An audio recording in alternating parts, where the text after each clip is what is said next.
this lockdown is a wave of affliction, and we are having many waves of affliction that come through, all leading towards getting the agenda into place, the Agenda 21, Agenda 35, and it's all pushing the one world government agenda. We've seen agendas that have corrupted the moral fibre of the Western world. We've seen agendas which are medically induced scare campaigns that have shut down the economies. We've seen the agendas of false flags that have pushed people into war footings.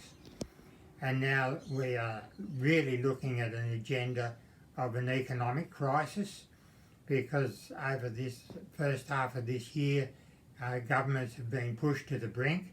They've gone into extreme debt to try and counteract the effects of the virus that's going around.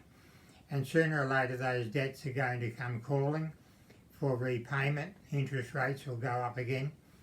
We have another agenda of the mixing and blending of nationalities all around the world. Well, thankfully borders have been closed for a time, but for how long? And in Australia we find that it's not the physical presence of people from overseas, but their investment in Australia, so that much of our units, many of our houses, many of our farms, much of our mining stock is now owned by overseas interests and overseas people and overseas countries, and one country in particular. So we need to beware and be prepared. We need to prepare ourselves for financial instability.